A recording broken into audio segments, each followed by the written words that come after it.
This is Lindy, one half of Lindy and Russ, and today I'm doing some more dollar store holiday DIYs.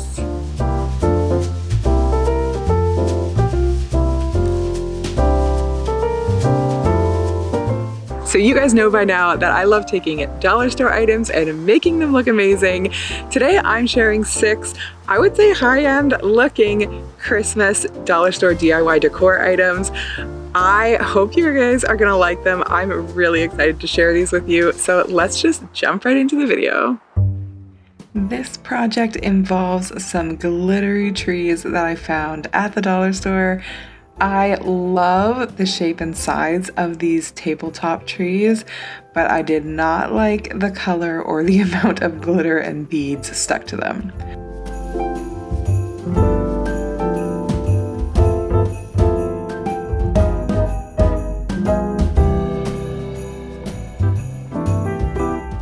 The first thing I did was take a pair of wire cutters to that extra wire and all of those beads wrapped around this tree, and to the ball at the top of this other tree. You can use a wire brush or some sandpaper to remove a bunch of that glitter if you want, but I'm just going to be covering these trees up, so I didn't worry too much about removing all the extra glitter. Another amazing find this year were these faux fur cowls. I love the texture of these, and I knew I could probably use it somewhere for the holidays. And my first step was to rip apart all the seams and just make one flat furry blanket.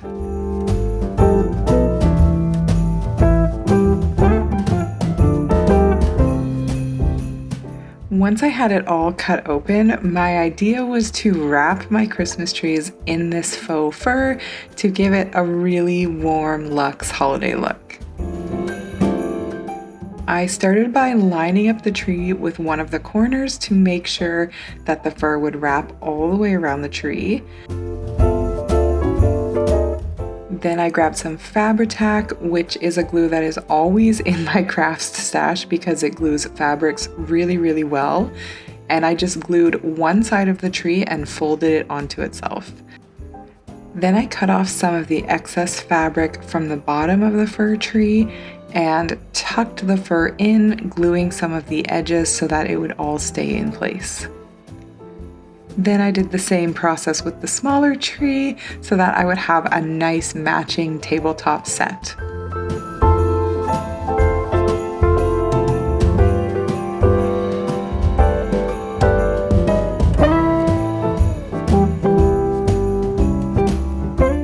I am obsessed with how these turned out. It's such an easy project, and they look like something you would buy at CB2 or Crate & Barrel. Many of you know that we're in the process of moving, so I don't have any nice floating shelves to stage all my stuff on, but hopefully this will give you a good idea of how it will look in your homes. The next project involves these wooden stars from Dollar Tree. I just finished another project with these stars that I did in my ornament video, and like I said in that video, these just caught my eye right away, and I really wanted to use them for another decor project as well. This time I took the stars and stacked 2 groups of 5 on top of each other for a total of 10 stacked stars and glued them all together.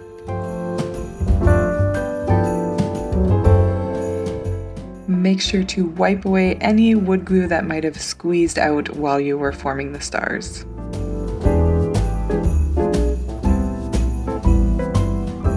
Next, I wanted to find the center of my stars, which I did by lining up the peak with the valley of the stars across from it.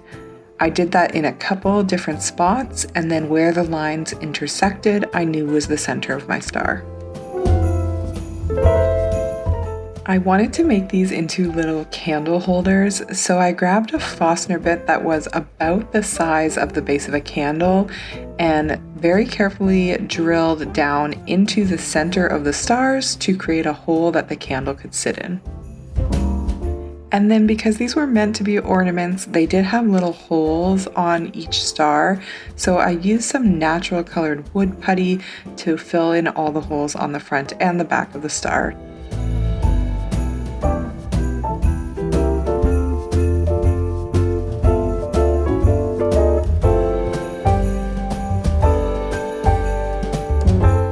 And finally, I protected everything with a couple coats of polyurethane.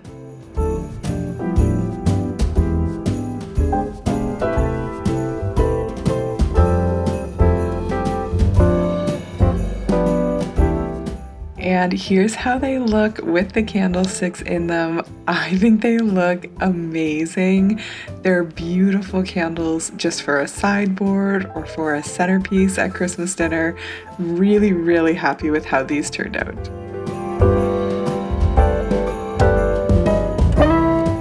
Every year in our family, we do an activity advent calendar, and the kids and I all love it. So this year I decided to try my hand at making one again. For this project, I'm using a wooden canvas, some adhesive felt, and a scarf from the dollar store. I started by cutting down the fabric in the scarf to make a square that was a couple inches larger than the size of my canvas. I started by gluing the scarf directly to the wooden canvas to act as a background for my fabric advent calendar.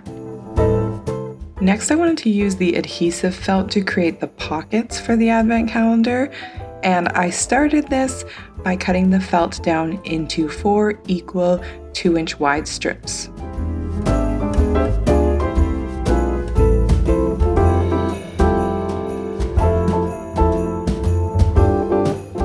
In order for the advent calendar to have 24 pockets, I then needed to divide each of these pieces into 6 equal squares. Because the felt already had an adhesive on the back, I used my utility knife to just score the back protective layer and not cut through the actual fabric. I cut around the sides and the bottom of each of the little squares I had created so that I had 6 equal sized squares that I could attach right onto the advent calendar.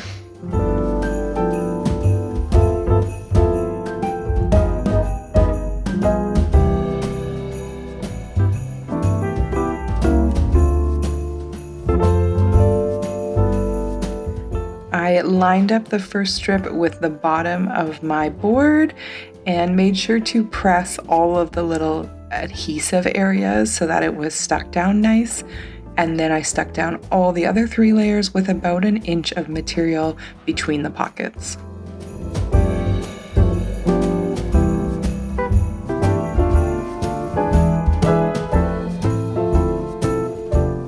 I have definitely seen little felt and sticker numbers at the dollar store before, but for some reason I could not find any this year, so I'm cutting my own with the Cricut Joy.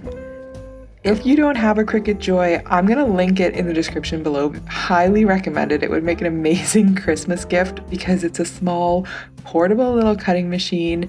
I just put in the numbers that I wanted printed, and it printed all within a few minutes.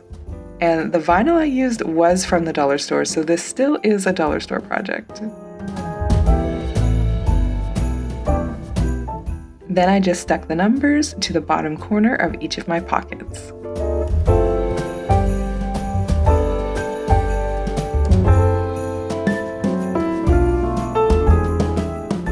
Here is how the finished advent calendar looked.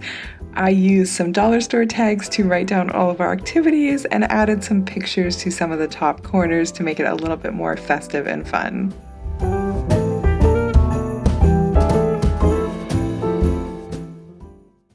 While you're watching, don't forget to hit that subscribe button because we have more great holiday DIY content coming up.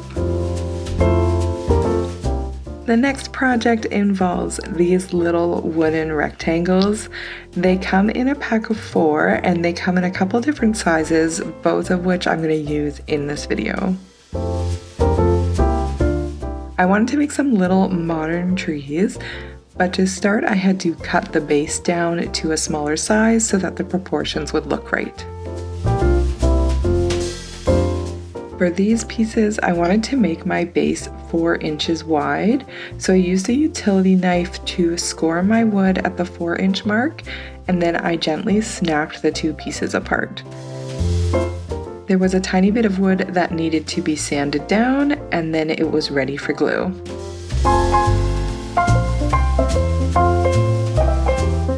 I also did the same process with the thinner wood slats, but this time I made the base 3 inches wide. I used my favorite craft glue, which is the 3-in-1 glue, which I will have linked in the description below, and I just put some blobs on the tops and bottoms of the long pieces and then held the tree together for a couple seconds while the glue was setting. Since some of the sides of these wooden trees were not finished or not very nice, I decided I would just paint them, and I used a black spray paint for this. And here's how these little modern trees looked when they were done. Again, so happy with this project. I think these would look really beautiful styling some vignettes on some open shelving. I really wish I had more shelving to decorate this year just so I could use these. For my next DIY, I'm just using some dollar store paper pads. For this project, I wanted to create some paper stars that could be used in a bunch of different ways while you're decorating for Christmas. I'm starting here with a full 12 by 12 cardstock piece, but you can use any size square you want. The first step is to create a pentagon from your square shape, which I'll quickly show you how to fold. But if you have a Cricut machine or another paper cutting machine, you can just cut out the pentagons and skip this step. If you don't have a cutting machine, here's how I make the pentagons. I start by folding my square in half and then folding the bottom left corner up to meet the top edge and then the top left corner down to meet the bottom edge.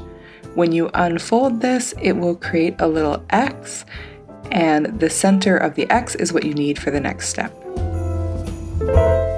Take the bottom right corner so that the point meets that X you made, and then flatten out the edge.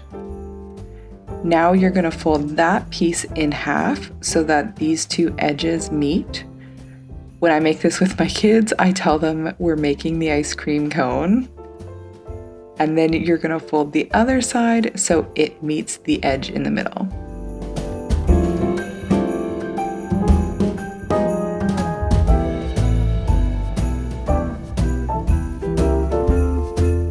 Now you're going to turn this over and fold that piece on top of itself, and you're going to want to cut right along the edge of that ice cream cone, and this is going to create your pentagon.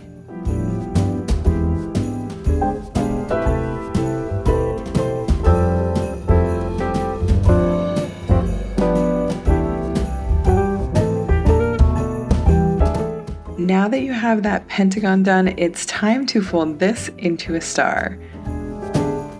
You want to start by making sure all of the lines between each point and the base across from it are folded on the top of the paper. Now we have to work on making a bunch of fold lines that we will need later to form the star. Start by folding the bottom of your pentagon up so that the 2 corners meet the diagonal lines coming from the points on either side, and the middle line lines up with the point at the top. Unfold that and do the same thing on all 5 edges.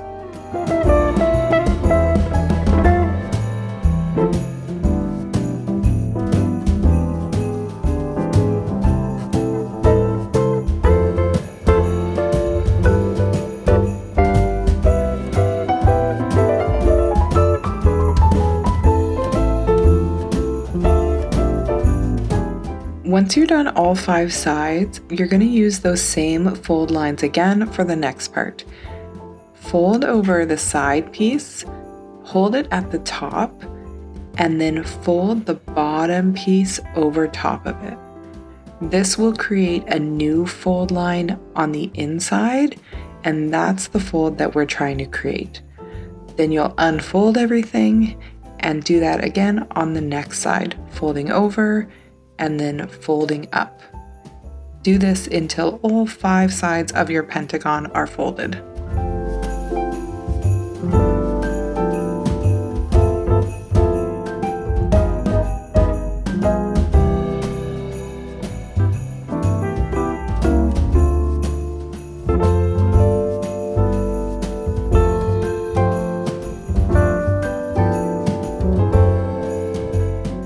Now that you have all of your fold lines, this is the really magical part of this. You want to pinch all 5 corners so that they are pushing towards the center. When you have them all lined up, you want to push them down and kind of clockwise at the same time. It's one fluid motion that will create this beautiful star design really quickly and easily. And then the final step is to turn the star over and fold the pieces inward to create the points of your star.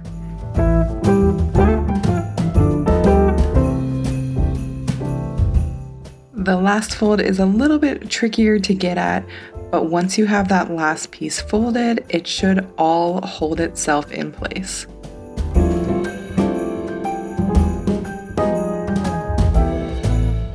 I really love these stars. I think they are just beautiful to look at, and they have so many different applications, from just being a decorative background to being a garland or an ornament or a gift topper. Because it just uses paper, it's a super affordable DIY with so many different uses, and it's beautiful. I found these little houses this year and loved them right away. I actually already used them to make some ornaments in my previous video, but since I love them so much and we don't have a place to put our stockings this year, I decided to turn them into little Christmas Village stocking holders.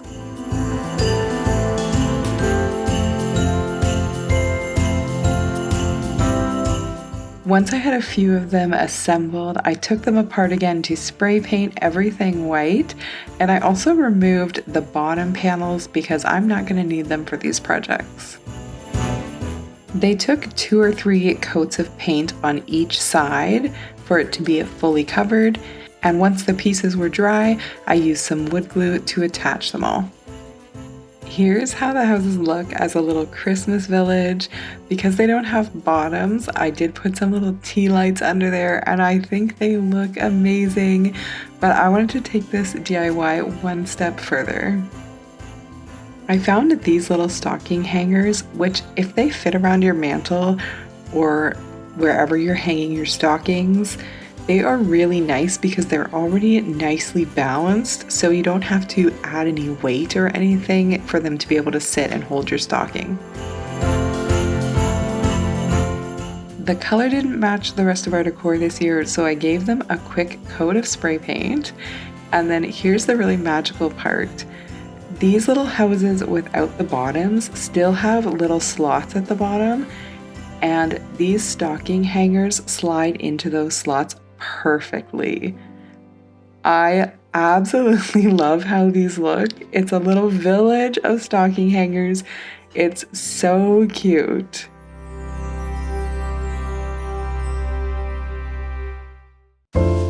Those are all of my holiday DIY decor ideas. I hope you guys liked this video. If you did, please give it a thumbs up. Let me know what your favorite DIY was in the comments below, and also let me know if you're gonna recreate any of them, because I would love to hear or see if you tag me. Make sure you subscribe for more great DIY content and hit the bell so you don't miss out on any DIY and home renovation videos. Thanks for watching.